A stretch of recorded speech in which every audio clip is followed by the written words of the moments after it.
boa tarde. Vamos falar sobre correção do solo e boa tarde, vamos falar sobre correção do solo e adubação de culturas perenes, com ênfase nos citros e café. Nosso grupo é composto por mim, Letícia, Amanda, Fernando, Giovanni e Wesley. Bom, o objetivo da correção do solo é estabelecer o equilíbrio entre os cátions e íons e também equilibrar os nutrientes no solo para que as plantas elas possam se desenvolver, né, e crescer de uma forma saudável. Já os objetivos da adubação é fornecer a nutrição ideal por meio da adubação ou fertilizantes para o crescimento e produção da planta, né? Além de recuperar a sua fertilidade e suprir as suas exigências nutricionais. Em relação ao preparo do substrato para plantio de mudas, é recomendado eliminar os primeiros 20 centímetros do solo, para evitar a manifestação de pragas, de doenças e de patógenos. É preferível solo de textura média. Caso o teor de argila for alto, pode ser misturado areia lavada na proporção 2:1 ou 1:1. A aplicação deve ser de 20 a 30 dias antes da semeadura e após o desenvolvimento das mudas, deve ser aplicado nitrogênio de cobertura a cada 30 dias, né? E o potássio a cada 50 dias. Isso de forma alternada ou quando surgir algum sintoma. Devido à quantidade de calcário e dos fertilizantes serem pequenas, pode ser misturado 5 kg de solo para depois homogeneizá-los no restante do solo.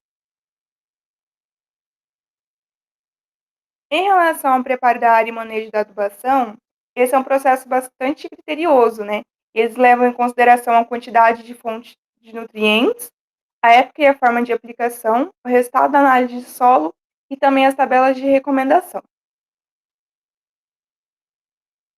E como é feito esse manejo? Os adubos e os corretivos que vão ser utilizados, né, que são necessários, eles devem ser aplicados antes do plantio. E esses adubos fertilizantes, a sua distribuição deve ocorrer de forma homogênea. E os fertilizantes, sempre quando eles forem ser aplicados, deve sempre observar o ciclo da cultura e a época que os nutrientes eles vão ser mais exigidos. Em culturas perenes, né, arbóreas, como no caso do café, os adubos, eles devem ser aplicados em faixas circulares ao redor das plantas. Isso na fase de formação. Já na fase de produção, essa distribuição ela deve ser em faixas laterais às linhas de plantio.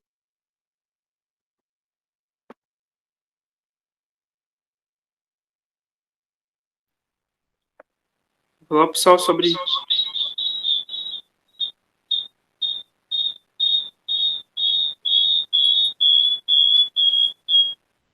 Olá, pessoal. Vou falar sobre um pouco sobre... Continuar sobre correção de fertilidade de solo, né? Sobre calagem, né? Deve utilizar de preferência calcários dolomíticos ou magnesianos, né? Para solos do cerrado, né, o ideal é que se aumente a saturação por base a 50% e o pH em água para 6,0. Elevar o teor de magnésio e para um mínimo 0,5 centimol por cúbico, né? E o que são quesitos, né, que o calcário magnesiano e o dolomite oferecem, né? Deve-se aplicar com antecedência mínima de 30 dias, né, antes do plantio, o calcário, realizar a realização da calagem, antes da adubação fosfatada corretiva e da abertura de covas, incorporando uma camada de 0,20 centímetros, né? Então, se deve aplicar com antecedência de 30 dias e incorporar bem uma camada de 0,20 centímetros. Incorporar na cova de plantio uma pequena dosagem de calcário visando o melhor estabelecimento da planta, né? Pode passar. Né? A calagem. Para o cálculo de calagem, né, é utilizado essa forma aqui. A metodologia, né, saturação por base, né, é uma das metodologias. A necessidade de calagem, né, ela é calculada em toneladas totais, claro, né, dessa forma, V1 menos V2 menos V1 vezes CTC vezes PRT. Onde V2 é a saturação por base desejada, né, que no caso é 50%, como eu falei no slide anterior, e V1 é a saturação por base obtida na análise do solo, né?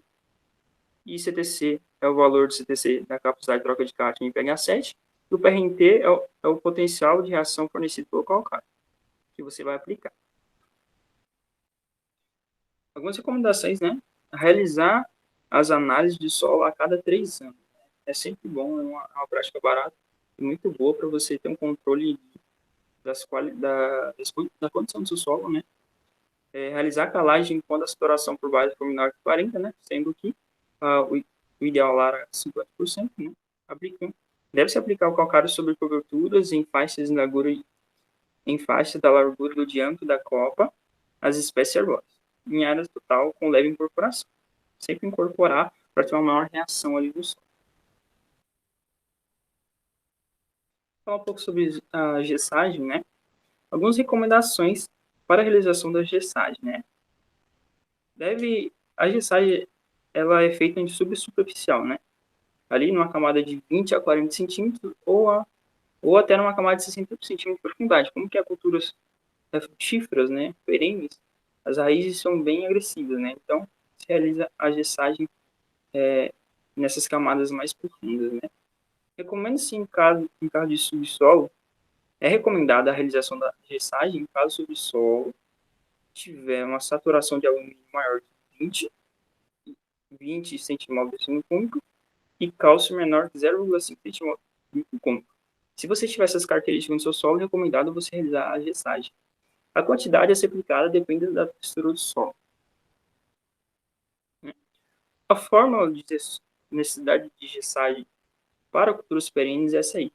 Ela é em quilos por hectare, né? É 75 vezes o teor de argila do subsolo, né? Naquelas camadas que eu falei, 20, 40, 40, 60, né? E você, o teor de argila vezes 75.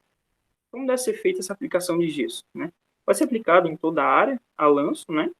Deve ser aplicado de acordo com o resultado da análise de solo, né? Claro, a gente faz tudo conforme a análise de solo, né? Primeiro você precisa conhecer as condições do seu solo para saber o quanto você deve melhorar, o quanto você deve aplicar, enfim.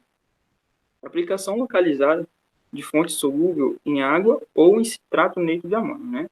Misturando o fertilizante em todo o solo das covas. Aqui uma tabela, né, de interpretação de análise de solo para recomendação de adubação fosfatada para as culturas perenes e semi-perenes. Aqui já vou falar sobre adubação fosfatada, né? Como funciona?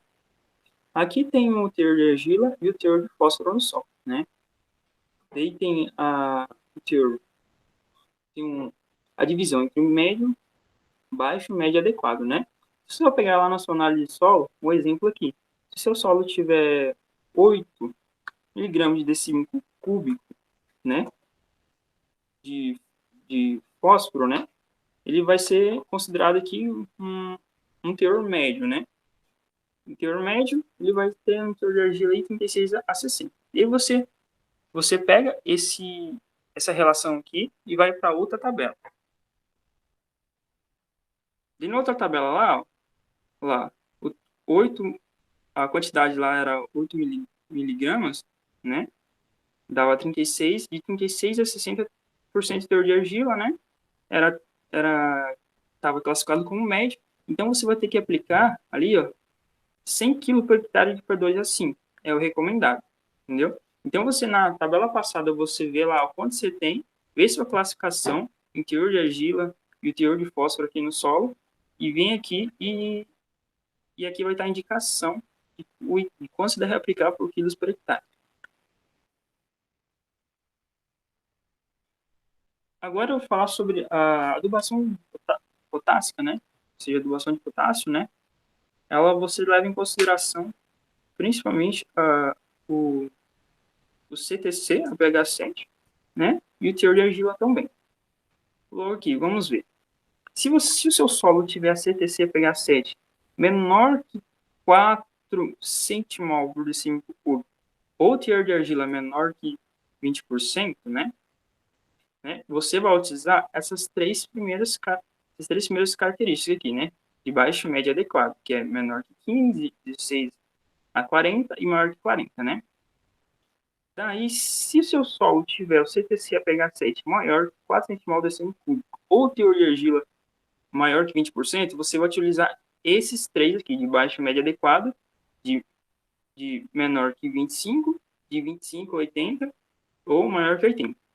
Logo, esse exemplo, se o solo se encaixa no primeiro aqui. Ele tem a CTC menor que 4 e teor de argila menor que 20.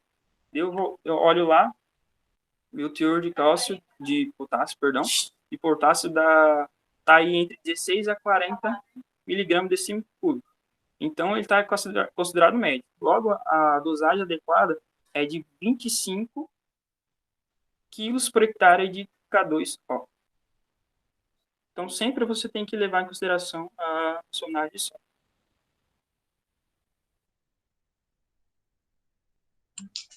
Boa tarde, eu vou dar continuidade aqui no trabalho, falando um pouquinho agora sobre adubação com enxofre. Que a adubação com enxofre, a demanda é pequena e ela geralmente pode ser suprida com 20 quilos por hectare de enxofre, quando está no preparo da área. E com aplicação de gesso também, gesso agrícola, tendo 15% de enxofre ou o enxofre alimentar. Toda ou a parte da necessidade da demanda de enxofre da planta pode ser suprida ao longo do tempo, utilizando principalmente os superfosfatos simples, que tem a liberação do enxofre quando ele é aplicado. Adubação com micronutrientes. Principalmente em áreas de cerrado, ocorre uma grande deficiência de alguns micronutrientes, principalmente de boro, cobre e zinco. São as deficiências mais comuns. A correção do micronutrientes tem que ser criteriosa, sempre baseada com a análise de solo. Sempre ter uma análise de solo do ano atual, sempre fazendo uma análise de solo para tentar suprir de forma mais correta.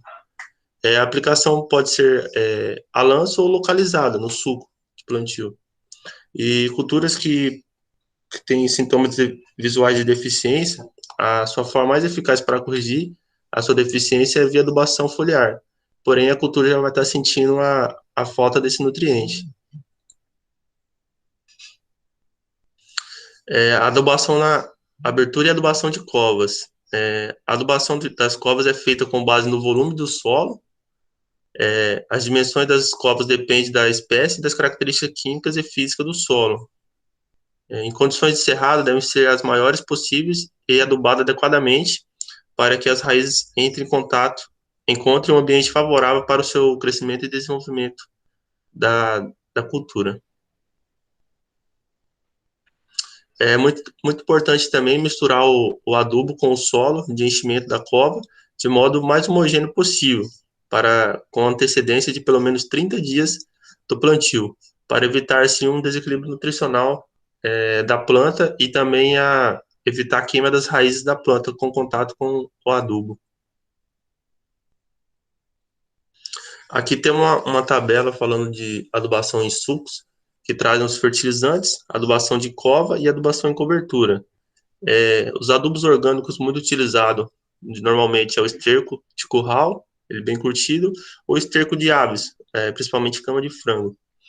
E que ele pode ser utilizado em 100 litros ou 25 litros por hectare, dependendo do qual você vai escolher.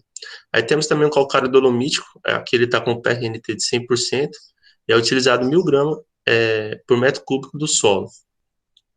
Aí temos também alguns adubos minerais, como o nitrogênio, proveniente de adubos orgânicos, e ele pode ser aplicado com 20 gramas por cova em cobertura. Temos o fósforo, P2O5, pode ser aplicado 700 gramas por metro cúbico do solo, e o potássio, que ele é aplicado também 20 gramas por cova. Aí temos os micronutrientes também, né, muito importante, que temos o boro, 1 grama, o cobre, 0,5, manganês, 1 grama, molibdênio, 0,05, e o zinco, 5 gramas por metro cúbico de solo. Aqui embaixo aqui temos um explicativo aqui do metro cúbico de solo, ou seja, aproximadamente 1.000 quilos de solo. Aí temos cova de 0,60 por 0,60 por 0,60, vai ter na média aproximadamente 216 quilos de solo, o espaçamento de 0,50, vai ter 125 quilos de solo, espaçamento de 0,40 vai ter 0,64 quilos de solo, e 0,30 vai ter aproximadamente 27 quilos de solo. A adubação orgânica. Aqui nós trouxe algumas principais características desses adubos orgânicos, que seriam entre eles a liberação de nutrientes, a sua maior aeração e retenção de água ali no ambiente radicular para seu melhor desenvolvimento inicial da planta. Contém também principalmente nitrogênio e potássio. Também tem elementos em menores quantidades, como fósforo e alguns micronutrientes. A quantidade de esterco de curral a ser aplicado pode variar de 10% a 25% do volume de solo necessário ao preenchimento da cova, como nós vimos na tabela anterior. O esterco de aves também é mais rico em nutrientes e a quantidade a ser aplicada na cova deve ser de 3 a 4 vezes menor.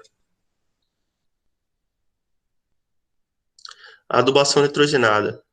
A aplicação de nitrogênio deve ser feita de 2 a 4 vezes durante o período de chuva, de maneira que ele possa estar disponível para a planta e não perder ele por lixiviação, principalmente. A aplicação a lanço geralmente é feita sobre a copa das espécies arbóreas ou em faixas laterais das plantas. Quando em produção, deve-se considerar a quantidade desse nutriente retirado pela cultura e a quantidade que você deve aplicar para ela continuar seu crescimento vegetativo.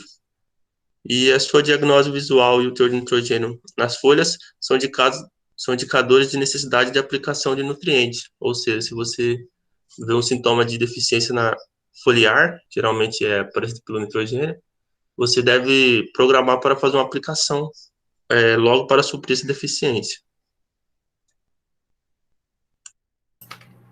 Boa tarde a todos. Eu vou dar continuidade agora à apresentação do seminário.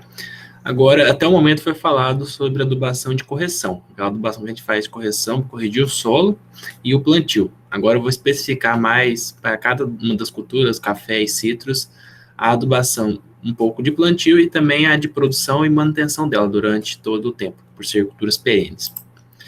No café, no caso, a adubação de plantio e pós-plantio, que ela é um pouco diferenciada daquela que foi passada anteriormente, o fósforo e o magnésio a gente vai avaliar, como o Giovanni já tinha falado, na análise de solo pelos teores de argila, principalmente, né? O potássio também a gente considera também a CTC, mas principalmente teor de argila.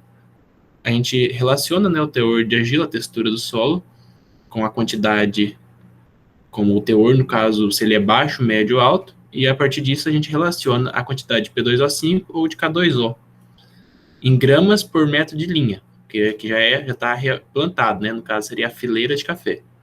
As fileiras do café, em gramas por metro, linearmente.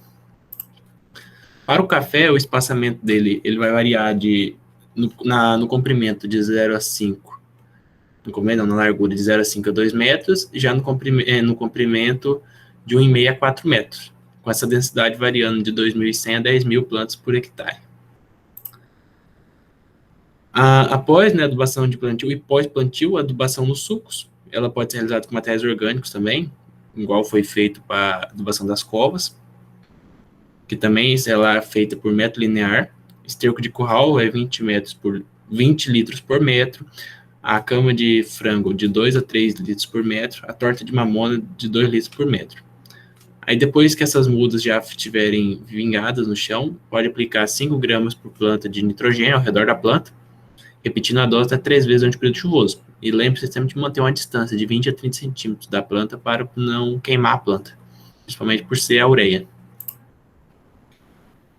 Depois disso, depois de 1 ano, 2 anos que a planta já está estabelecida, a gente faz a adubação de reposição. No caso, com a planta de idade de 12 a 24 meses, a gente vai aplicar tanto o nitrogênio quanto o potássio. O fósforo não é tão necessário, por conta dele ser mais para raízes, né? No caso de 12 a 24, a gente aplica 30 de N ou 20 de K2O, e de 24 a 36 meses, 60 de nitrogênio ou 60 de K2O. Isso para a reposição, no caso de formação, que agora tem a reposição de produção, a adubação de produção, que no caso, a partir do momento que ela começa a produzir frutos, né? A planta começa a produzir os seus frutos. Aí a gente baseia conforme o teor, a produtividade que a gente espera, né? No mínimo de 10, porque é aquela história, você só vai colher o tanto que você aplicar. Então, se o produtor ele pretende colher de 30 a 40 sacas, ele vai fazer uma aplicação nessa de nutrientes. Agora, se ele pretende colher acima de 80 sacas por hectare, aí ele tem que fazer essa aplicação. Não vai ter aquela história, vou aplicar, vamos supor, 50 de nitrogênio, eu quero obter mais de 80 sacas. Isso aí é quase impossível. A partir disso, faz uma análise do tecido, né, para poder considerar o teor de nitrogênio, pois o nitrogênio a gente não consegue basear pela análise de solo. Conforme o teor de N no tecido, a gente faz a aplicação de nitrogênio. Fósforo a gente analisa pela análise de solo e faz essa aplicação conforme a sua produtividade esperada. Agora eu vou citar um pouco sobre a adubação de citros. Como eu falei anteriormente, o espaçamento é diferenciado. No comprimento vai variar de 7 a 8 metros, largura de 5 a 6 metros, com a densidade de 238 a 250 plantas por hectare. Similar ao café, temos também a adubação de formação, após a planta já estar instalada. Vamos analisar a idade da planta, conforme a quantidade, e a fazer uma aplicação de correção tanto de fósforo quanto de potássio, e nitrogênio também. E já na adubação de produção, tanto no caso a produção ou laranja ou limão, a gente faz a aplicação de, também análise do tecido foliar para aplicação do nitrogênio, e do fósforo e do potássio análise de solo. Vai basear conforme a produtividade se espera, né, em toneladas por hectare. A partir disso, você faz a recomendação de nitrogênio, faz o cálculo para formar o adubo que vai utilizar, P2O5 e K2O. E aqui uma observação, né? Para o limão verdadeiro, aumentar as quantidades de K2O recomendadas para laranja e limão Tahiti em 30% reduzir as doses de N.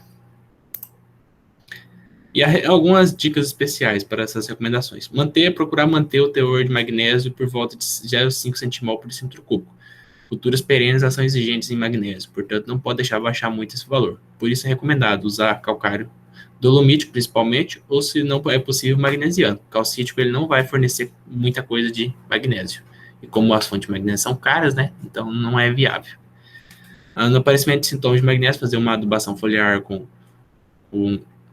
sulfato de magnésio, na dose de 2 kg do produto a cada 100 litros de água, né? E na adubação de formação e produção, parcelar em até 3 vezes o adubo contendo nitrogênio e potássio, no período das chuvas, para poder ter reação desses adubos. Podem se aplicar juntos ao redor das plantas, mantendo as distâncias, né? 20 centímetros do tronco nas faixas de largura e proteção da copa. E 20 centímetros do caule a cada 10 centímetros por ano. Além disso, o adubo fosfatado pode ser aplicado uma vez no início da estação chuvosa, como foi dito, e após 4 anos, reaplicar no micronutriente, se for preciso, sendo via foliar, e fazer as amostragens a cada 2, 3 anos, como já foi dito também no início, e a amostragem de folhas a cada 2 anos, para saber principalmente o teor de nitrogênio e micronutrientes. Referência que nós utilizamos, manual do Cerrado. E é isso, pessoal, nosso trabalho. Muito obrigado.